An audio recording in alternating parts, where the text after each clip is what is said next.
3-1 Tunes presents a G-Man Author Series event. The Great Window Cat Experiment by Greg Shirilla.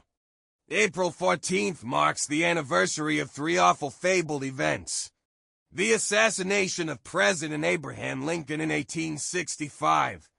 The Titanic striking an iceberg in 1912. And the Black Sunday dust storm of 1935. Now it's time to witness another tragedy in real time as Jill Hopkins puts Greg Shirilla on the spot to explain what drove him to paint 20 cat statues and leave them on a windowsill for the neighborhood to enjoy or steal. And why did he find it important to chronicle and publish his findings? There will also be a viewing of Shirilla's film he conjured together from security footage of the windowsill in question. The film will be rolling prior to the discussion portion, so get there early. Drinking continues throughout the night. Come witness the horrors. Monday, April 14th, 2025. Doors at 6:30 p.m. Movie plays shortly after. Book discussion to follow. GMan Tavern. Be there. Books will be available for purchase at the event. If you can't make it, copies are always available at www.mrshirilla.com. Don't be the only dork on the block without one. Now, on with the show. Let's talk about Greg Shirilla before we talk to Greg Shirilla. He's a Chicago artist, longtime bartender at the Continental, a place that still goes strong at 4 and 5 a.m., just like Greg. He's originally from Youngstown, Ohio, and his work blends comic books, metal, skate art, and graffiti into something loud, weird, and very, very Shirilla. His new book is called The Great Window Cat Experiment, and it's exactly the kind of beautiful chaos I would expect from someone I've been lucky enough to call a friend for almost 20 years. So please welcome to the stage, G-Man Author Series, soon to be alum, a regular, you're here a lot, it's Greg Shirilla.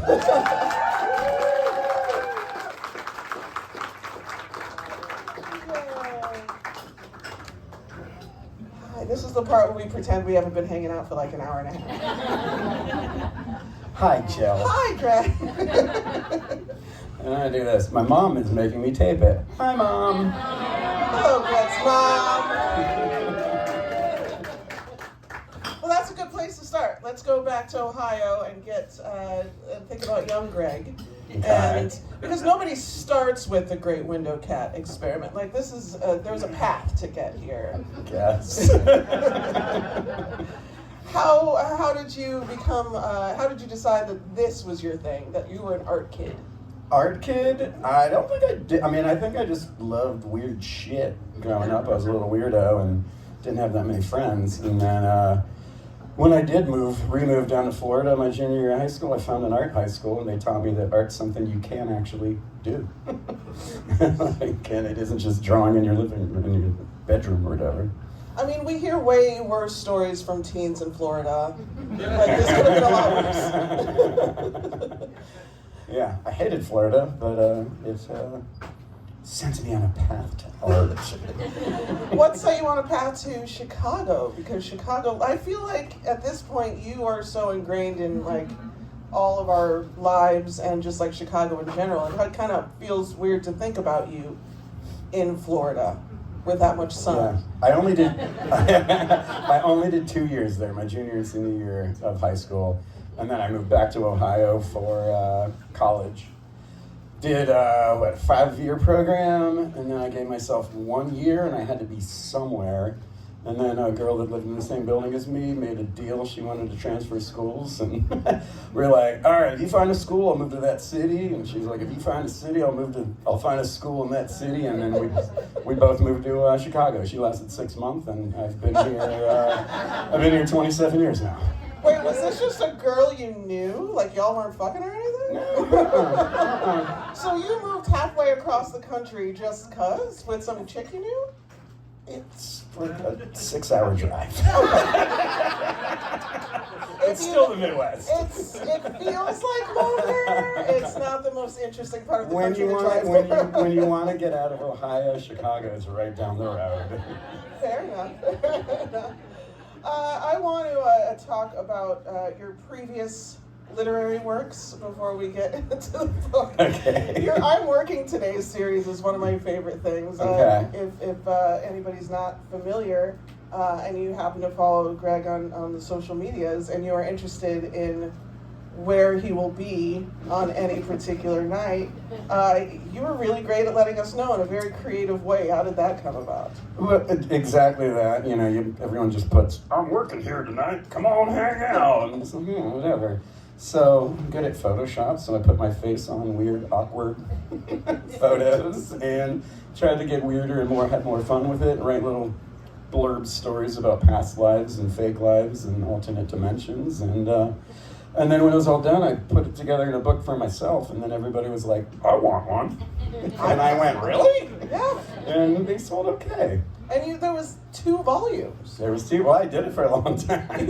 You still are working. I was going to say, I did one Photoshop a week, so they added up quick, but yeah. And then I stopped because all the deep fake shit's too easy now. People have apps and they can do it, and it took the fun out of it for me. I guess that is true. You can just stick your head on whatever it is you want these days. Apps do it for people now, so I stopped. Were you as surprised as, were you consistently surprised that people were so excited about that they wanted about the book? a physical... I was super shocked that people were excited about the book because nobody actually came to the bar from the post. I worked my 5 o'clock evening shift, and not a single damn person would ever come in. The Instagram got likes, but nobody came to the bar. The whole point was come to the bar. You got something out of it. Were there did you find that people that you didn't know were attracted to that sort of thing? That you were getting likes from strangers? No, not so much. No, I mean, sometimes there'd be 5 likes total. I don't have the best social media presence. Well, we're going to change that, I think, tonight. Everybody go, open up your phone. No, don't do that right now. Please don't do that right now. The internet, though, has, it giveth, it taketh away. Much like the cats themselves, this sort of thing the cat experiment didn't start as an internet thing. Well, I mean, yeah, it actually kind of did. Kind of only started as an internet thing. And it's kind of I'm going to make these things that's happening. I'm going to make some posts about them. Well, let's talk about the first cat. What else to really do. Yeah, we got the first cat, who was just a cat. Just a guy. On a Family Dollar shelf in the home and garden aisle. And I was rolling down the aisle, looked to my left, there it was, and I went, I'm going to put that on my windowsill. And it being, a busy street in Chicago, it was like some, little jerk's gonna smash it or steal it. And what are they made? Are they days. Plastic? They're cheap plastic. So they're hollow and lightweight. Lightweight. Yeah. Very stealable. Very stealable. Yes. And very inexpensive, which was that was the biggest part of it. Is they were $5. Half off clearance, so they were $2.50. Oh my gosh, you couldn't afford not to. So they get 20 of them, costing what, $10? Yeah. And you didn't just. Before art, I was going to go to school for mathematics. That part of my brain is long gone. Before we really, really dive into the cats, I do want to talk about some other stuff with you because we're getting to know you. There's a lot of folks here that you know, some may not, but you got really banged up quite a few years ago. Did. And you're kind of out of commish for a while. We were for a minute, yeah. All very concerned for you, worried about you, very happy when you came out the other side. But you had a lot of introspection time, I imagine. Lots of looking inward. Painkillers helped. They always do, until they don't. Yeah. Until then, they always do. Did you find that your relationship to the stuff that you created changed over that time? Did you start thinking about it differently? I started thinking about it differently, wondering if my injuries, because I had completely shattered my right hand within the fall, and I was afraid that getting back into drawing, I wouldn't have the same control, and weirdly enough, all that, it was, let me figure this out, and what if this, and what if that, and then first time I ever picked up a pen with my right hand and started drawing again, I was like, I can do this. So all that other weird planning just kind of was like, oh, no, we're just back to normal. What do you have? What do you think you were thinking about as like a backup plan? Were you going to put a brush in your mouth or something? I was thinking start drawing left-handed and see what the hell happens. You could still do that. And it would be a gimmick. It would be a gimmick, you know. Yeah, I mean, like elephants draw. Yeah. That could have been your whole thing. Just your left hand would have been like your trunk. Yeah. Yeah. Just keep it in here. I am still pretty ambidextrous from that year. Yeah, I was going to I did wonder if you picked up any special skills learning how to reuse everything again. Still wipe my butt with my left hand. I mean... there's your takeaway. That's just good practice. In case you have to be doing something else with your right at the same time. What's the best compliment? Maybe not the biggest compliment, but what's one that sticks with you about the work that you do, the art that you make? I mean, the number one thing is people's love of the animal paintings that I do. Yeah. So, in case you didn't know, if you have an animal that you love and some money burning a hole in your pocket, Greg will make a wonderful portrait of your animal. I do some of those. What do you love more, the pets, the kitties and the doggies, or art? I think in that, like, I love painting animals. I will definitely say I love painting random animals over someone else's animal, because it adds that stress of like, oh, I gotta make it look perfect for them. You're really good at giraffes. I painted a cat giraffe last night. So I mean that makes you, I think, one of the most relatable and down-to-earth artists that I've ever met, in that you are just as interested and just as passionate about other stuff as you are about the art. You hear a lot about painters and actors and people who get all methody and things like that, and you're like, well, they're really good at art, but they're kind of a dick. And you are also kind of a dick, but it's not like your main thing. Thank you. Because I hate when people are like, you're so nice, Greg. And I'm like, you haven't gotten to know me yet. And then people are like, man, you used to be so nice. Now you're an asshole. And you're like, that's because I've learned I love you. You can be me. Your love of painting, your love of music, equal? Yeah, I mean, more. Music is where everything comes from. That was my first appreciation of art, was definitely music. Yeah. You know, yeah. How does your relationship with music affect your relationship with visual art? I mean, that's the other one, is my first biggest influences were definitely like album covers, especially Iron Maiden. Derek Riggs was my first worshipped art idol. I remember being a small child and seeing like the Iron Maiden art and the Megadeth art kind of around the same time at the record store, and just being like, wow, that seems too scary for me. I'm 11 and a half. Don't know if I can handle it. And then you listen to the record, you're like, oh, this was absolutely for 11-year-olds. Completely. When you think about the stuff that teen or preteen Greg would have been into and the stuff that adult Greg is into, is it the same stuff? A lot of ways, yes. I still love fucking the Killer album cover. I still love fucking, wonderfully drawn comic books. Yeah, those are my main influences. Now, just the appreciation of the bigger fine arts is where it went. Like, when I first saw, like, relate the thing. When I first saw, like, the Salve of Heaven album cover, it was sloppy to me. I was like, oh, lame. Like, give me that Hell Awaits when you can really see the demons. And now, after years later, after I really studied art, I was like, oh man, the Salve of Heaven's one of their best fucking album covers. It really has some emotion in there, So it changes. And, you get older and you see more things. Are you finding yourself bringing more emotion to your art the older that you get? Anger is an emotion. No, I mean, I don't know. Upsetness is an emotion. I don't know. I mean, that's a hard one. I don't know. I guess I do, but it's more internal than it is external. That's why I like doing shit like this, because it's that kind of stuff that I can be like, that's when I get arty. That's when it's just like, I want to do shit that I'm not actually just making a painting, selling it for X amount, and then talking about the thing behind it. When I can do something that mixes with people and random stuffs and kind of show the world back to itself. Well, I like doing that stuff the best. And you're great at it. What this film and this book are telling us is that your stuff brings a lot of joy to a lot of people. Like, there's more people that walk past your house in a day than mine in a week.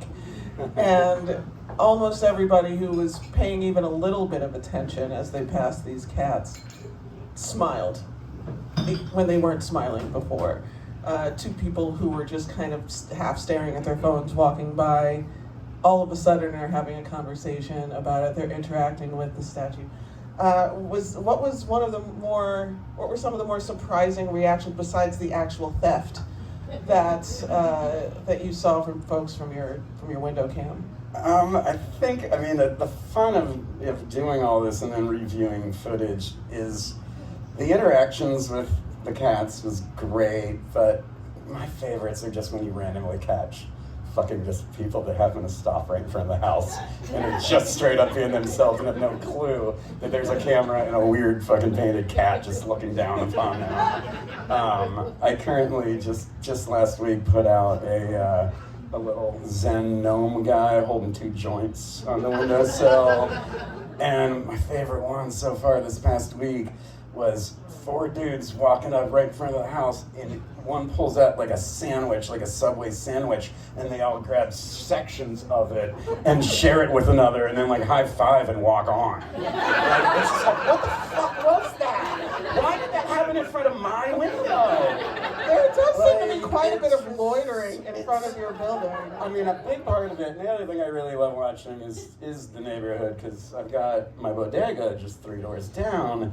And when you are just going through footage, you're just like, oh my God, I just watched someone do that, and I do this all the time. You go, you grab your thing, and you're like, get home, and you're like, ah, shit. And in a 5-minute span, you see someone go back and forth across the window like 6 times, going back and to and fro the bodega. Yeah, so. Has this made you, have you spoken to multiple people in the neighborhood? Because clearly some of the folks walking by are repeat lurkers. We've made some eye contact. I'm pretty sure that they know I'm the guy, but no one's ever brought it up, and I'm not the one to be like, hey, I'm the guy that puts the things on the sill.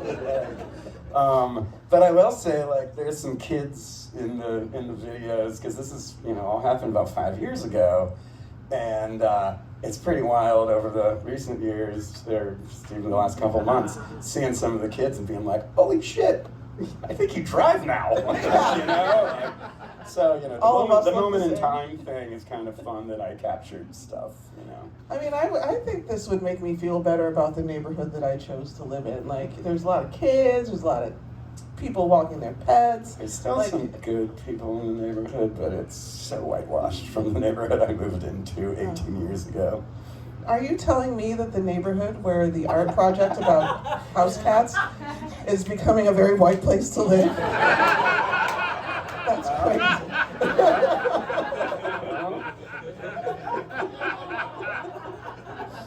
I know, as always, I'm part of the problem. Well, one of the first cat thieves here was walking barefoot in the rain, and I was like, that would only happen in either like a farm town or the most gentrified neighborhood in Chicago. Yes and no, but that was Beth Roman, and they bought the house across the street from me when I lived around the corner on Fairfield back in like the early 2000s. Yeah. So that's an old school. It starts to become old school at that point. I'm just saying, not the condo dwellers. Tetanus is a thing. Tetanus is definitely a thing. People need to be like we said earlier, I'm still insane about why are you walking in bare feet? But like indoors, I'll wear my shoes all day. I'm backwards. question for you. What was the ratio of people you knew snagging a cat versus just passersby, strangers?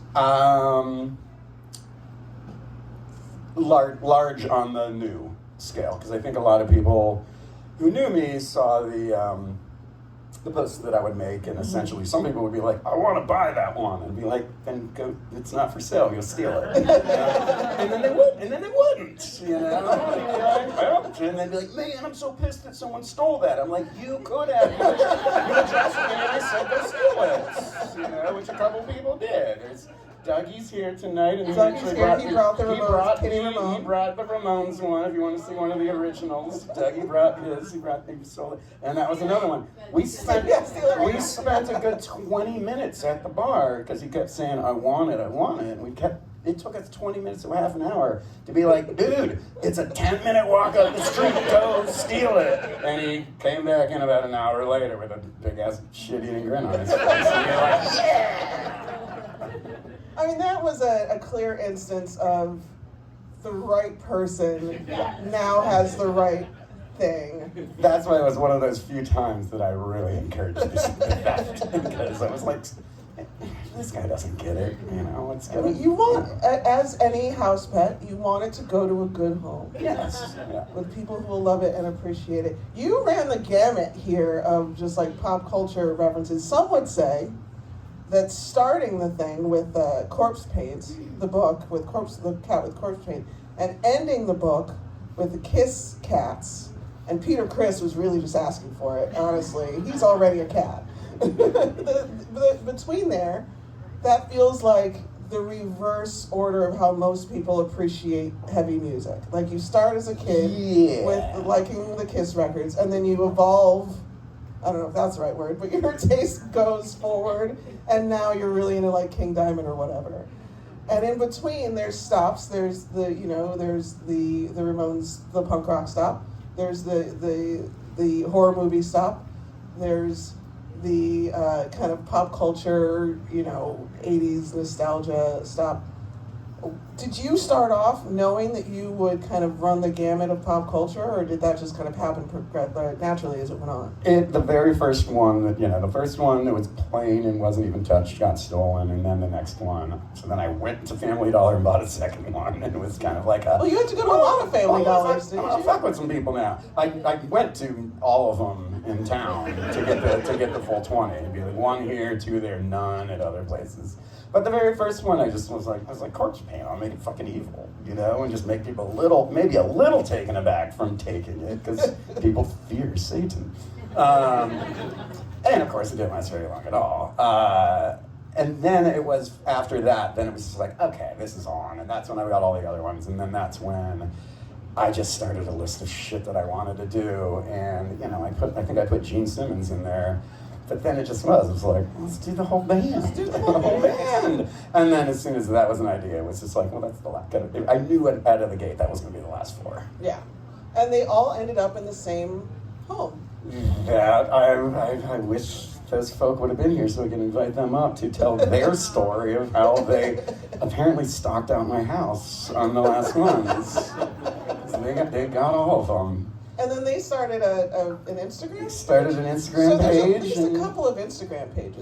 There's two Instagram pages. Actually, Mil Mascaris got an Instagram page, but I busted the thief real early on, and he went, well, I'm finishing that page. So I think it only had like 2 posts.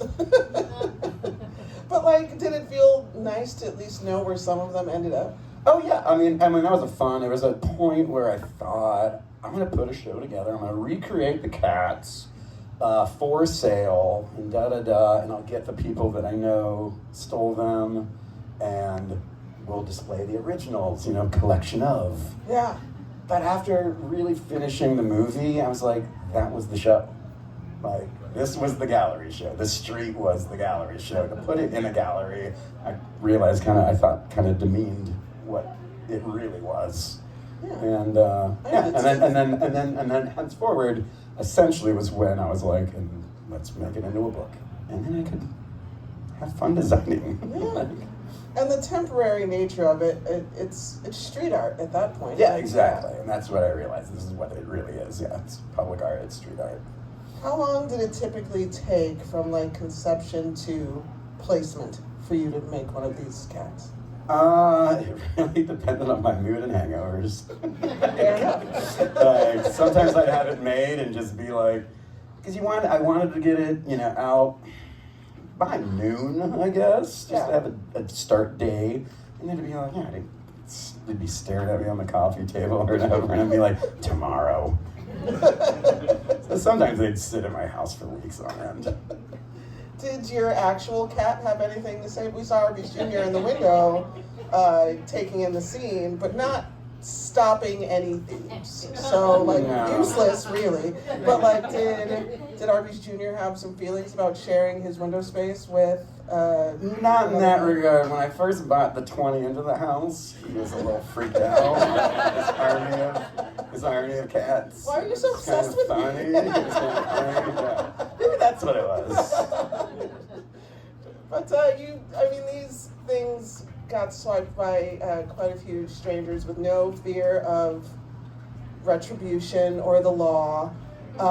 And your friends, meanwhile, who you gave permission to steal, were very hesitant. Do you think the danger made it more appealing?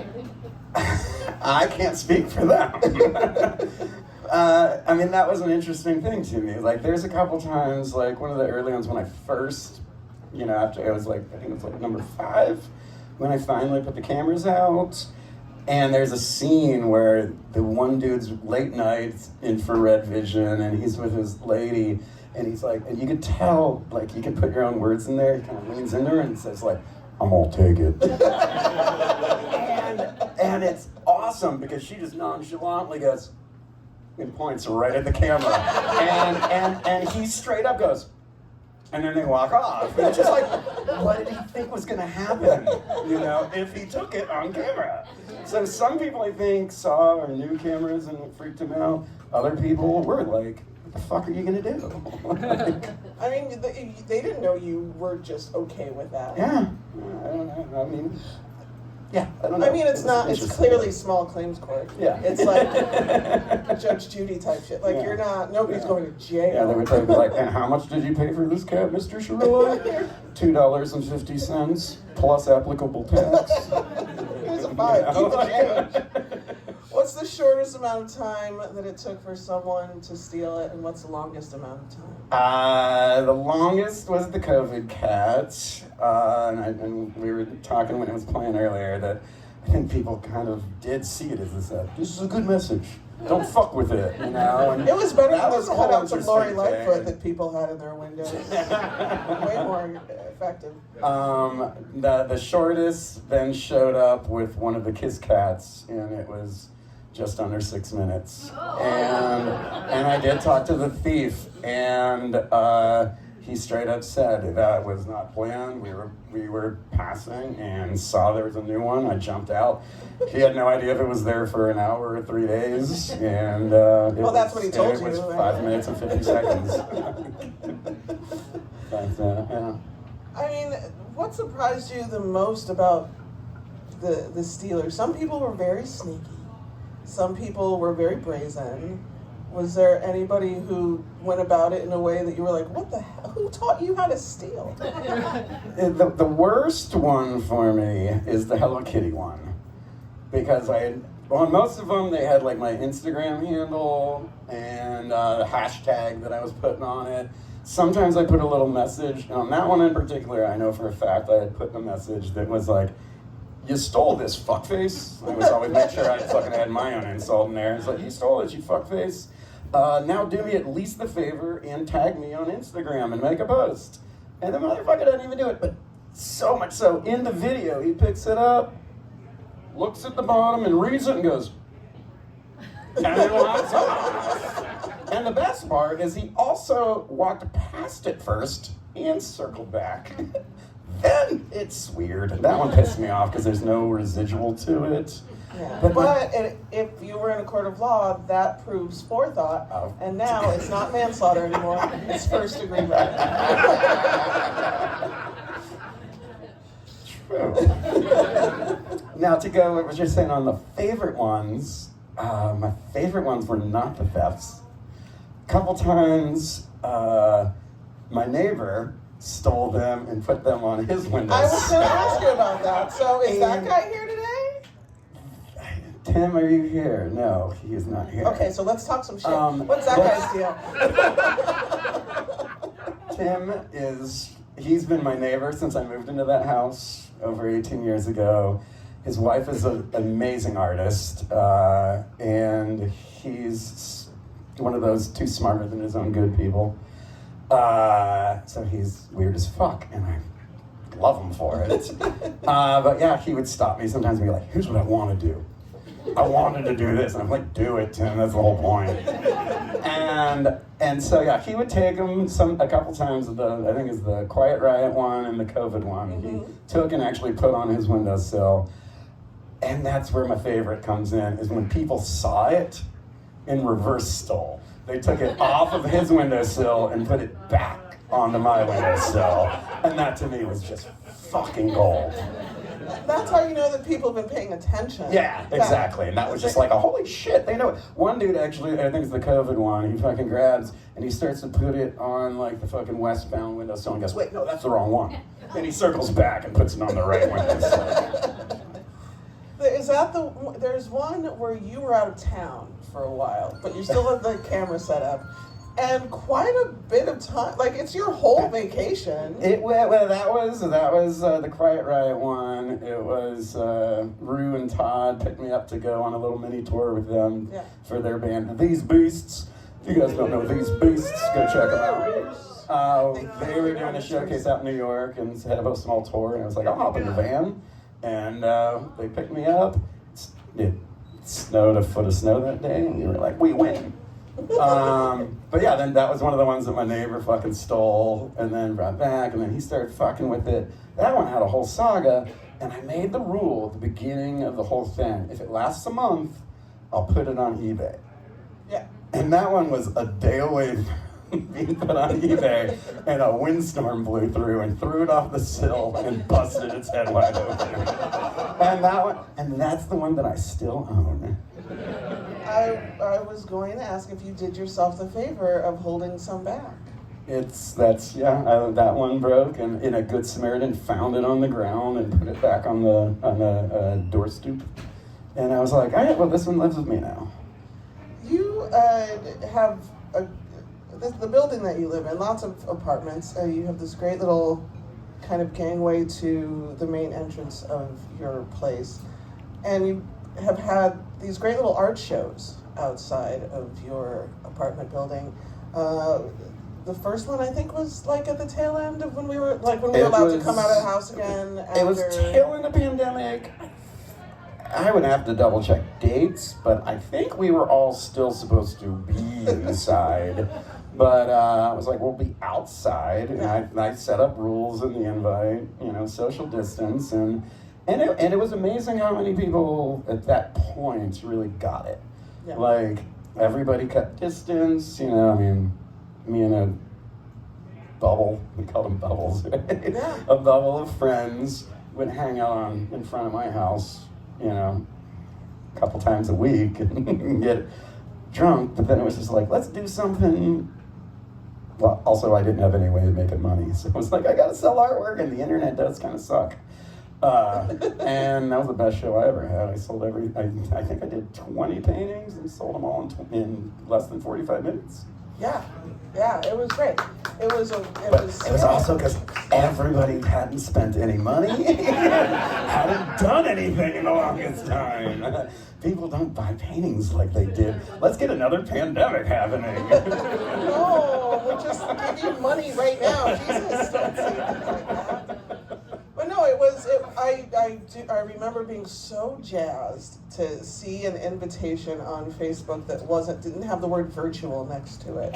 Yeah, and that was a big point of it. It was just like, I want to see some people, and I knew I wanted to do it. I hadn't done a gallery show in a long time, and it just was like, hey, we'll do an open air thing. I get my mail one day and look down my alley, and I'm like, I can figure out a way to hang paintings in here.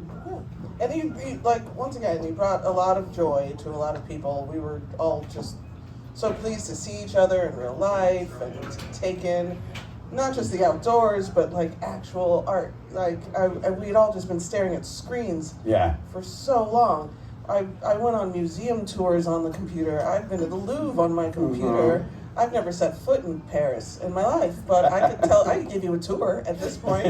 It was amazing. Is something that you kind of bake into your art? Is there something that you want to be accessible? I want everything I do to always be accessible. I don't know. I stopped. Like there's after I got out of school, it was like I hit up every fancy gallery, all the fucking River North and River West galleries, and if you didn't have representation, they weren't even going to let you in the freaking door. And that's when, as the years passed, I was just like doing shows at like tattoo galleries and shit. Like, that's where it's real. Like, you actually talk to the people, and there isn't a bunch of people coming out for the charcuterie and free wine. It's people talking and actually getting what you're doing and interacting. Yeah. I mean, you could set out some cheese. That would be fine. It's usually there, but I think the joints getting passed in the alley happen more than the cheese getting eaten. When you started this whole thing, did you think that you were going to put a film together, or was the footage just for your own personal safety? Well, during college, I had actually I was really obsessed with bookmaking and abstract themes, and I had done similar things back in college. I had made molds of skulls and put decoupage photos on them, and that was so back, that was in the fucking mid-90s.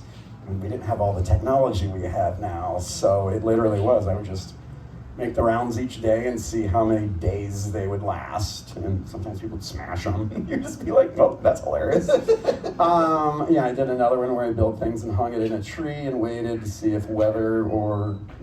I've done similar things, and so with this one, it was like, that's where my mind went. Oh, I had done another one when I first moved to Chicago where I was making bottles and filling with things and putting artwork on the outsides of it.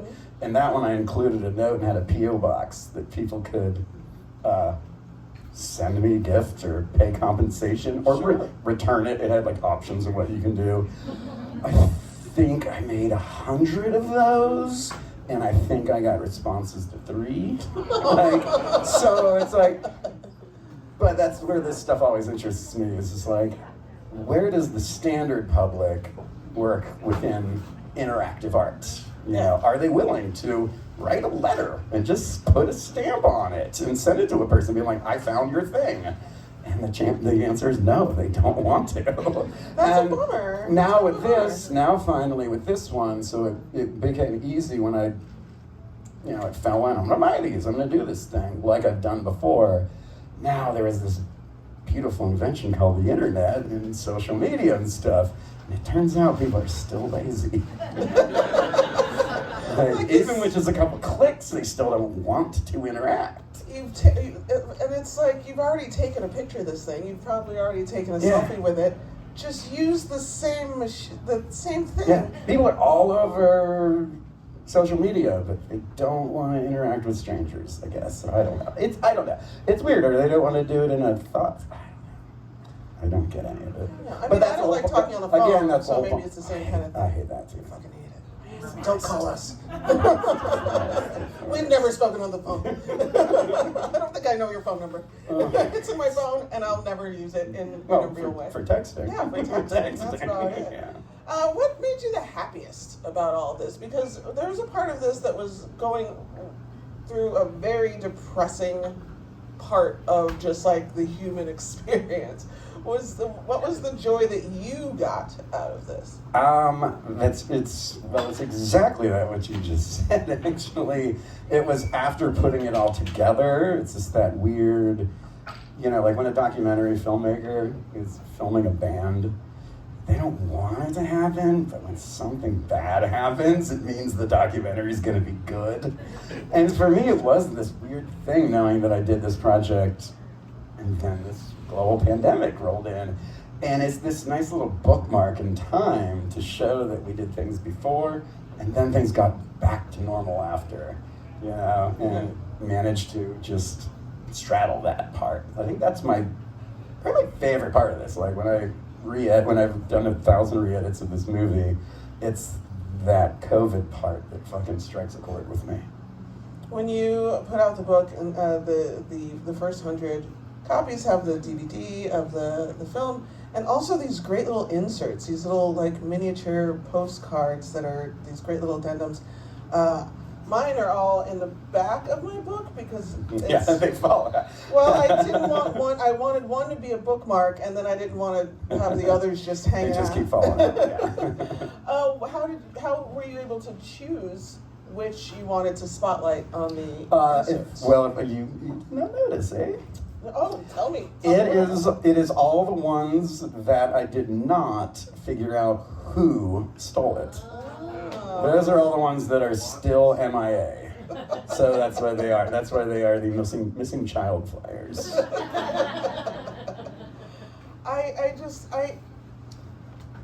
If I saw the thing on the bottom, there's nothing that would keep me away. Like, I would send you a self-addressed stamped envelope. I don't know what I would expect in return, but like this, that would be such a fun, like, scavenger hunt type thing. Like, what will I get back? What is this going to do? Is there a step 2 to this process? I just can't believe people wouldn't want to find out more about the thing that they've just stolen, especially if they knew the new one was coming after them. Or maybe they thought it was a trap. And that becomes the paranoia of the world we live in now. Yeah, did they? Because I thought that too. It's like, do they think I'm going to then come after? Yeah, I don't know. But to me, it's just like, come on, have fun with me. Yeah, I'm bored. But also, that sounds like something Jigsaw would say. I want to open up the floor to your fans, to your friends. We've got a microphone right over here. Just, you don't have to use the microphone. You can use outside voices, but we are recording for Greg's mom, and we want to make sure. We want to make sure. Say hi, Marlene. Hey, Marlene. We want to make sure that Marlene can hear all of your questions. So if you have any, go ahead and pop those hands up, and I'll make sure to get to you right there. Chris Rue. I've got one, but I got to get up for Marlene. Also, get those steps in. Yes. Chris Rowe. Oh, he's taking it off of the stand.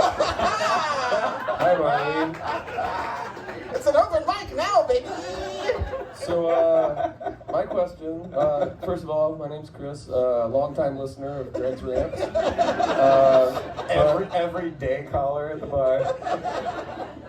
What's your favorite Italian sub in Chicago? Asking the real questions. If I had access to my phone that is filming right now, I would pull up the list that we came up with when I was in the hospital. No, make it now. The always just standard go-to is Bari. We all know that. Thanks to Bari. They've Although, had their ups and downs. it's true or false, Bari's was better when they used the D'Amato's bread. I agree with that, but it's... I'm middle ground on that. Yeah. I still love them. Yeah. Well, we're still gonna eat them. Josh Davis. Hi, Greg. Oh boy, here comes this one. So, obviously the experiment is over and you're not trying to eat a dead cat, but is there any icons or anybody that you would have included had you had time to do more, etc.? Well, the one that cracked me up, because I redid 2 of them last night in my studio that are for sale over here. And I redid the Crimson Cat and the Bowie Cat, and then I did a giraffe, and it was a straight up like, how the hell did I not do a giraffe the first time? Now that said, spoiler alert, I last summer procured 20 plastic dogs from Family Dollar. So the Great Winded Dog experiment is gonna go underway. It's coming this spring. And Still got it. oh, this guy's still got it. Wrigleyville. It brings out the best. But back to your thing. One of the ones that I weirdly enough, did not think about. And as soon as I started thinking, like, because I still got some on the original lists that I made that I've not done yet, like Alice Cooper, I really want to do. But the one that I thought of after thinking about the dogs that I'm like, oh, how did I not think of that one? It's going to be possibly my new favorite is Evel Knievel. You can get a little motorcycle. I think I might actually go a little more prop, because there is, with this one, I swore at the beginning, no props, no rebuilding, you know, and by the end I start, you know, I put the wig for the Ramones one. And where did you source the tiny cat wig? Did you Google tiny cat wig and did it mess up your algorithm for like a week? I think I read everything so kind of, you know, here and there. It might be in the book, but I do know, yeah, I never thought that I would be sitting in my living room watching bad reality TV, hanging out with my cat, drinking whiskey and a beer, and Googling how to size doll wigs. and I did that. Yeah.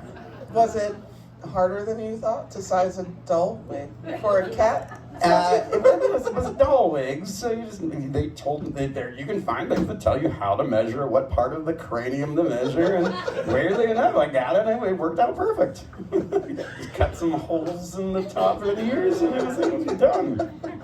Easier than I thought. It was harder finding the top hat for the Hank Von Helvey Turbo Negro one. That was way harder to find. I feel like some of these, like, I know who Turbo Negro is. We know who Turbo Negro is, but that might be one of the more niche kitty cats. How long did that one last? A couple days, and my neighbor stole that one. That was the one that they kept bringing him over, but it was actually the wife of the neighbors stole it. And she just went, I've been waiting on the right one. She texted me after she stole it. She was like, I've been waiting on the right one. It called out to her? Yeah. She showed up in a little vest and a sailor hat. And I don't know if I even asked her if she knows Turbo Negro or not, but she does roll around when she's checking the mail and we chit-chat. She'll have like new metal t-shirts and stuff.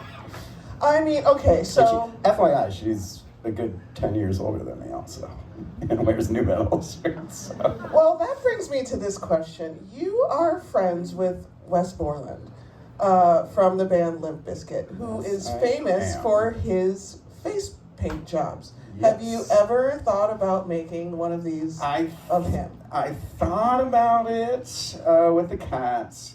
I will probably definitely make it with one of the dogs because... But you get to choose now from all of his looks. No, he's got so many great ones. They're brilliant. And I don't know if you know or caught this because it isn't real prevalent in the book or whatever, but he's the one that won the eBay bid for David Bowie cat. $20. $31. Sorry, $31. It started at 20. It got to a whopping 31. Now with the tariffs, who even knows? What? Does anybody else have any questions, by the way? Hands up. Right over there. Do you get creepy, like, emails from ordering that doll wig? Oh. You know, really creepy. luckily I ordered it off of an eBay store, so not on a mailing list. I still, to this day, do get a lot of emails from a martial arts place for throwing stars I bought for a specific oddball thing. And I was just like, why the fuck am I getting... Oh yeah, there's that one thing. God damn it. I'm so glad you didn't, buy all of these things in real life in the same cart, like a webcam, a doll wig, a shit ton of nails. Once again, don't know that you're not Jigsaw. I would love to know, and I think all the people would love to know, besides the dogs, which we're all very excited for, what do you have up your flannel sleeve? What are you working on next? What I have up my it's already out of my drug rugged sleeve. Is last week I put again, found at Family Dollar, the greatest. I want to get sponsored by Family Dollar. Put it out there. Put it out there. I want to get sponsored by Family Dollar. About a month ago, I found a Zen garden gnome dude at Family Dollar, and I painted it up with a weed hat, and I built 2 little joints to put in his hands, and that's currently on the windowsill for the taking. Do you think it'll make it to 420? It better. It's a whole week away. I don't think it's stolen on 420, and if someone actually tries to smoke, because admittedly, I did think about putting real joints. In this economy, nobody's giving away drugs. What are you talking about? In this economy, weed is so cheap. I know, but it's like on Halloween when they're like, oh, alert parents, they're putting drugs in the candy. Like, nobody's putting free drugs in the fucking candy. I get tipped with weed all the time, and I'm like, I want cash. I got plenty of weed at the house. I want cash to buy groceries. Well, if just saying, putting it out there in case somebody steals it before 420. Mm-hmm. 420 is also Jesus' second birthday. And so, do you think a Jesus? Wait, when you say his second birthday, remember because he died and then he came back. I was thinking about some other dude that's born on that day. Oh, we don't talk about that. I mean, although one's been responsible for way more wars, that's another story altogether. But like, what would a Jesus cat? Like, would it be historically accurate Jesus, or would it be blonde-haired white Jesus? I think those are like the ones that you're just like, you throw an idea out at the board, and then you're just like, yeah, that's dumb. I'm not gonna go with Jesus cat or dog. I mean, like, no one would steal it. Who freaking cares? Who freaking cares at this point? You live near so many churches. I guess some of the people in there. Now, I just want to make sure that everybody knows that in addition to buying books and Tiny Cats, you can get your book signed by Greg. He has. You brought a Sharpie. I didn't. I do. I have Sharpies, and he can do it with his right or left hand. Left. No. The signature is gone. I had a signature for a while. Really? That's gone. I can just wipe my butt. Well, I mean, for a fee, he'll do whatever it is that you want. But if there are unisex bathrooms here. So. It's true. We're a very progressive bar. People can find Greg's work at MrShirilla.com, and you can find this book, the I'm Working Tonight books, lots and lots of your previous paintings, mixed media work, photography. The man contains multitudes, and I'm so happy that you are my friend, and I'm so happy that I never have to lie to you about how good your work is. I love you, Give it up for Greg Shirilla, everybody.